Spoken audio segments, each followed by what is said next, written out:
کتنے اپنے ہیں جو غیروں سے زیادہ غیر ہیں، اور کتنے غیر ہیں جو اپنوں سے زیادہ اپنے ہیں۔ آپ لوگوں کو غیبت میں نہیں، دعاؤں میں یاد رکھا کرو۔ حضرت علی رضی اللہ تعالیٰ عنہ فرماتے ہیں، کسی کو چاہنا ہو تو دل سے چاہو، زبان سے نہیں۔ تو کسی پر غصہ کرو تو صرف زبان سے، دل سے نہیں۔ کوئی کسی سے نہ ڈرے سوائے گناہ کے، اور نہ کوئی کسی سے امید رکھے سوائے اللہ کے۔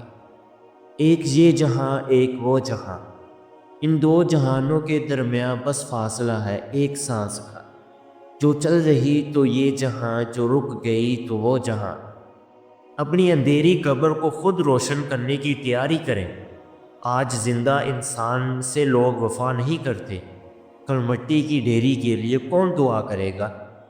اس بھاگتی ہوئی زندگی میں اپنی ذات میں کم از کم اتنا ٹھہراؤ پیدا کرنے کی کوشش ضرور کریں کہ آپ نماز سکون سے پڑھ سکیں۔ جو انسان دوسروں کو شک کی نگاہ سے دیکھتا ہے، حقیقت میں وہ اپنے کردار کی کمزوریاں دوسروں میں تلاش کرتا ہے۔ مایوس کیوں ہو؟ اللہ کا فیصلہ تو ابھی آنا ہے۔ ابھی آخرت میں نیکیوں کو گنا نہیں جائے گا بلکہ تولا جائے گا۔ اسی لیے اچھے اعمال کی تعداد پر نہیں بلکہ ان کے معیار پر دھیان دیں۔ کتنا خوبصورت ہو اگر لوگ آپ کو اس لیے تلاش کرتے ہوں کہ تم سے انہیں کچھ حکمت، کچھ محبت اور بہت سارا سکون میسر آتا ہو۔ اللہ سے اصل محبت تو اس کے فیصلوں پر راضی ہونا ہے، دل کی خواہش ہو یا نہ ہو۔ دل بنانے والے کی مرضی کو سب سے مقدم رکھنا چاہیے۔ بے شک آنکھوں سے آنسو بہت ہیں اور دل غمگین ہے، لیکن ہم زبان سے وہی کہیں گے جس پر ہمارا نفس راضی ہو۔ سب سے سخت جہاد خواہشات سے جہاد کرنا ہے، اور انسان کو عزت تو صرف تقوی سے ہی ملتی ہے۔ اندر سے خوبصورت بنو۔ آئینے چھوٹے ہوتے ہیں اور ہم چھوٹی چیزوں کو پسند کرتے ہیں۔ دل کا سکون دنیاوی آسائشوں سے نہیں بلکہ اپنے ایمان کی اصلاح سے ملتا ہے۔ کمزور انسان کی نفرت ہی طاقتور کے لیے خوف ہے، اور یہ خوف طاقت کی موت ہے۔ واصف علی واصف فرماتے ہیں، دعا پر یقین ایمان کا اعلیٰ درجہ ہے۔ سجدے سے انکار کرنے والا حضرت آدم سے بے خبر ابلیس سے محبت سے محروم تھا۔ ابلیس کا معبود تو تھا لیکن محبوب کوئی نہ تھا۔ مردود ہونے کے لیے اتنا ہی کافی ہے کہ انسان کی محبت کے بغیر خدا کا سجدہ انا کا سجدہ ہے۔ ممکن ہی نہیں کہ کوئی شخص اللہ کے قریب ہو اور انسان کی محبت سے محروم ہو۔ یہ دعویٰ شیطانی ہے کہ ہم صرف اللہ سے محبت کرتے ہیں اور انسانوں کی محبت سے کچھ سروکار نہیں۔ زندگی ایک راز ہے، ایسا راز کہ جس نے راز جان لیا وہ مر گیا، اور جو نہ جان سکا وہ مارا گیا۔ دنیا کے عظیم انسان اپنی نیند کم کرتے ہیں، وہ نیند کو ایک دشمن سمجھتے ہیں۔ انہوں نے اس وقت محنت کی جب عالم سو رہا تھا، وہ نیند کو غفلت اور محرومی کا زمانہ کہتے تھے۔ سوچنا چاہیے کہ انسان اس زندگی میں نہ کچھ لے کر آتا ہے اور نہ کچھ لے کر جاتا ہے، وہ تو صرف آتا ہے اور جاتا ہے۔ زندگی موت کے تعاقب میں ہے اور موت زندگی کے پیچھے آ رہی ہے۔ دونوں ایک دوسرے کی تلاش میں ہیں۔ جب تک دونوں میں سے ایک ختم نہیں ہو جاتا یہ کھیل جاری رہتا ہے۔ حساب و کتاب کے بعد جہنمیوں سے پوچھا جائے گا کہ تم دوزخ میں کیوں پڑے ہو؟ وہ جواب دیں گے، ہم نماز نہیں پڑھتے تھے اور نہ فقیروں کو کھانا کھلاتے تھے، اور اہل باطل کے ساتھ مل کر حق سے انکار کرتے تھے اور روز جزا کو جھٹلاتے تھے، یہاں تک کہ ہمیں موت آ گئی۔ سکون تنگ دستی میں نہیں ہے، گناہ تو یہ ہے کہ تم مالدار بن کر دوسروں کی توہین کرو۔ کسی کے ماضی کو اس کے حال سے جوڑنا درست نہیں۔ ہدایت کبھی بھی مل سکتی ہے۔ غیر معمولی انسان بننے کے لیے اپنے معمول میں معمولی تبدیلیوں سے آغاز کریں۔ برے دوستوں سے بچیں، ایسا نہ ہو کہ وہ تمہارا تعارف بچ جائے۔ جو کسی مقصد کے لیے مرتے ہیں وہ مرتے نہیں، اور جو بے مقصد جیتے ہیں وہ جیتے نہیں۔ انسان کا جذبہ اس کے غم سے زیادہ مضبوط ہو تو وہ مایوسی سے دور ہو جاتا ہے۔ نیک لوگوں کی صحبت آدمی کے اندر برے لوگوں سے بھی اچھا گمان پیدا کر دیتی ہے۔ اور برے لوگوں کی صحبت آدمی کے اندر اچھے لوگوں سے بھی برا گمان پیدا کر دیتی ہے۔ اللہ ہم سے صرف عبادتیں نہیں بلکہ انسانیت کی تکمیل چاہتا ہے۔ ایک قبرستان کے باہر لکھا ہوا تھا، جیسے تم سب ویسے ہم سب تھے، جیسے ہم سب ہیں ویسے تم سب ہو جاؤ گے۔ آپ کے الفاظ بہت طاقتور ہیں، وہ کسی غمزدہ کے دل میں امید جگا سکتے ہیں یا اسے مزید تکلیف میں مبتلا کر سکتے ہیں۔ اس لیے ان الفاظ کو ہمیشہ ذہانت کے ساتھ چنیں۔ تو کڑوی سے کڑوی بات پر بھی مسکرانا سیکھو۔ محبت وہی کا رخ کرتی ہے جہاں سے وہ آتی ہے۔ آپ کی بے چینی کی ایک وجہ یہ بھی ہو سکتی ہے کہ آپ نے کسی کا سکون چھین لیا ہو۔ کسی نے پوچھا کہ بارش کا فائدہ کیا ہے اور نقصان کیا؟ کہنے والے نے جواب دیا، بارش کا فائدہ یہ ہے کہ یہ ہمارے کھیت پر برستی ہے، اور نقصان یہ ہے کہ ساتھ والے کی کھیت پر بھی برستی ہے۔ بس لوگوں کو اتنی بے سکونی ہے کہ کسی کو سکون میں بھی نہیں دیکھ سکتے۔ واصف علی واصف فرماتے ہیں، ظرف یہ ہے کہ برداشت کرنے کی صلاحیت ہو۔ مثلاً اگر بہت پیسہ آ جائے تو بےہودہ باتیں نہ کریں، اور اگر بہت غریبی آ جائے تو مایوسی کی باتیں نہ کریں۔ بہت ساری عبادت مل جائے یا اللہ تعالیٰ بہت سارے اختیارات دے دے تو یہ نہ کہیں کہ میں تمہیں برباد کر دوں گا۔ ضعف تو یہ ہوتا ہے کہ آدمی اعتدال اور توازن میں رہے، اپنا پیسہ ان چیزوں پر خرچ کرے جنہیں پیسے سے خریدا جا سکتا ہے، اور اپنا وقت ان چیزوں پر صرف کرے جنہیں پیسے سے خریدا نہیں جا سکتا۔ پتھر موسم بہار میں بھی سرسبز نہیں ہوتا، خاک بن جا تاکہ تجھ سے رنگ برنگے پھول کھلے۔ اس رب کو پہچانو جس نے انسان کو اتنا کمزور بنایا کہ ایک نیند سے بھی نہیں بچ سکتا، اور نوازا ایسا کہ ساری مخلوق پر رعب جما دیا۔ عروج میں اگر نظریں نیچی اور لہجہ نرم ہو تو زوال میں تکلیف کم ہوتی ہے۔ اگر غریبی میں یقین کا خزانہ مل جائے تو ایسی غریبی پر ہزار خزانے قربان۔ خواہشوں کا وزن جتنا کم ہوگا انسان اتنی خوشحال زندگی گزار دے گا۔ میرے نبی صلی اللہ علیہ وسلم وہ ہے جن پر صرف درود پڑھنے سے ہی درجات بلند ہو جاتے ہیں۔ ان کے نقش قدم پر چلنے سے انسان کو کیا سے کیا ملے گا یہ ایک تصور بھی نہیں کر سکتے۔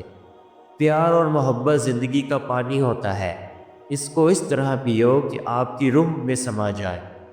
دین کے اصول جاننا ضروری ہے، لیکن اس سے زیادہ ضروری ہے کہ روح پر غور کریں کہ نیک ہے یا نہیں۔ محبت ذات کو ذلیل نہیں کرتی، تبھی تو اللہ تعالیٰ بندوں کے عیبوں کو چھپا لیتا ہے۔ ہم اللہ کی محبت تب دیکھتے ہیں جب ہمیں دنیا کی محبت تھکا دیتی ہے۔ قناعت کچھ اور نہیں بلکہ وہ دیوار ہے جو انسان نے اپنے اور اللہ کے درمیان حائل کر لی ہے۔ اگر تو چاہتا ہے کہ خدا تجھ پر مہربان ہو تو اللہ کی مخلوق سے بھلائی کرو۔ اللہ سے کبھی مانگ کر نہیں روتے بلکہ اللہ سے رو کر مانگتے ہیں۔ میں چاہتا ہوں کہ ہمیں ہدایت کا چراغ بنا دیا جائے۔ دنیا میں ہمیں کوئی جانے یا نہ جانے، مگر وہاں اوپر آسمانوں میں فرشتے ہمیں جانتے ہیں، ہم سے محبت کرتے ہیں، ہمارے لیے اللہ سے دعا بھی کرتے ہیں۔ رزق اور موت انسان کو ڈھونڈ ہی لیتی ہے۔ نرم مزاجی، اچھے اخلاق اور میٹھی مسکراہٹ ایمان کی نشانی ہے۔ فطری طور پر ہو تو اللہ کا کرم، اور کوشش سے پیدا ہو تو اللہ کا انعام ہے۔ اچھائیاں پھیلاؤ، اچھائیاں لوٹ کر تمہارے پاس آئے گی۔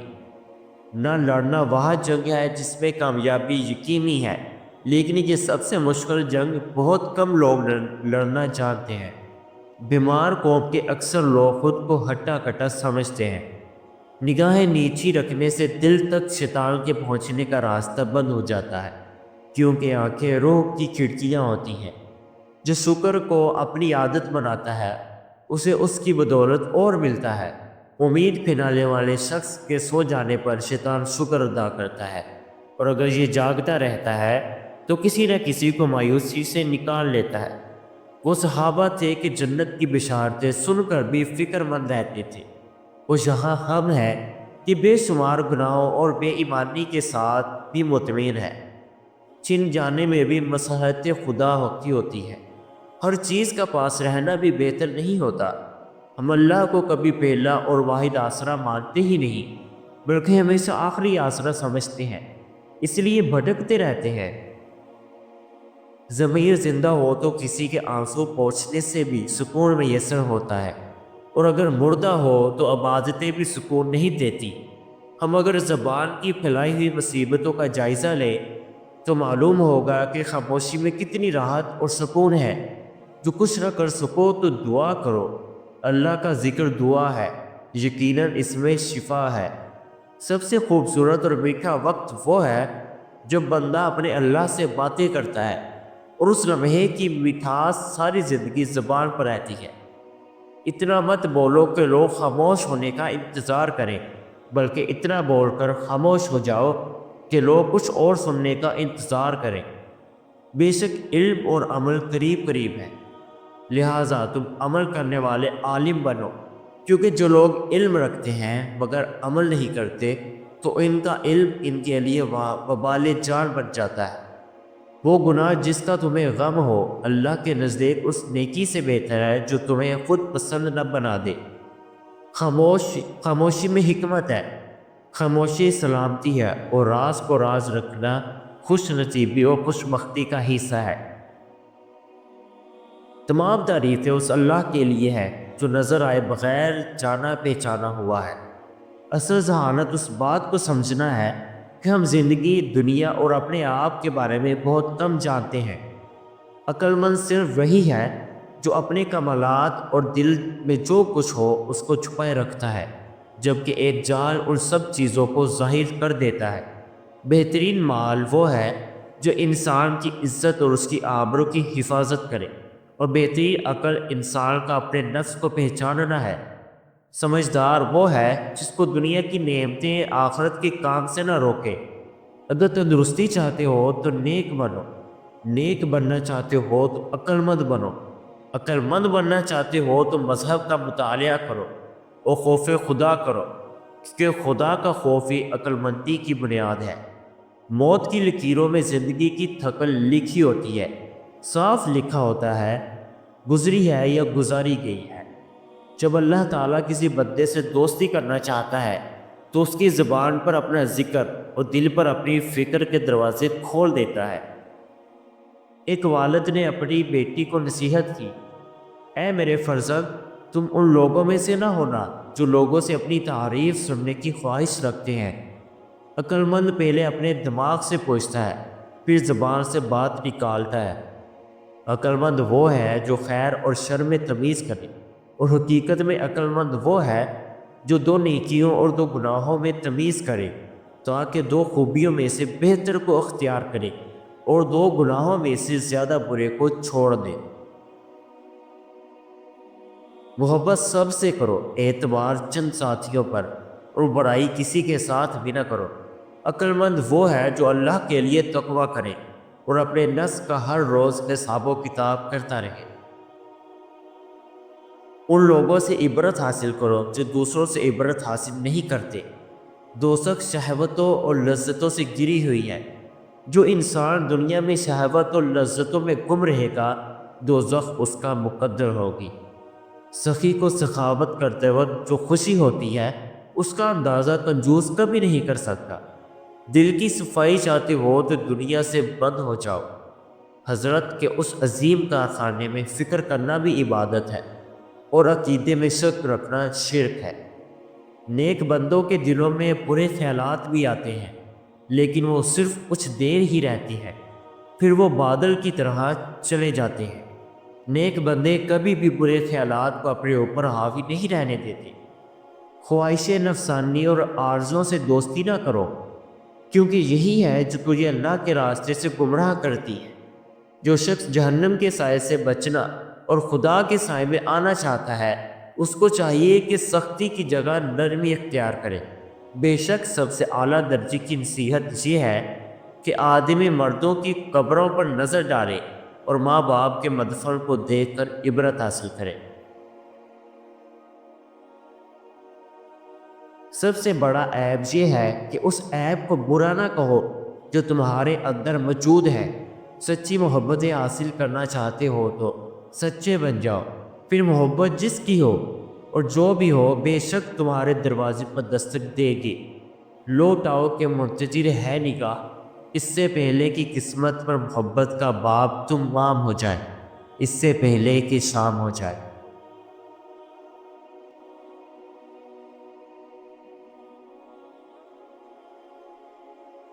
جس دن آپ کو یہ احساس ہو جائے کہ بعض کاموں کا آپ کی مرضی کے بغیر ہونا آپ کے لیے کتنا بہتر ہے، تو اس دن آپ کی بے چینی ختم ہو جائے گی۔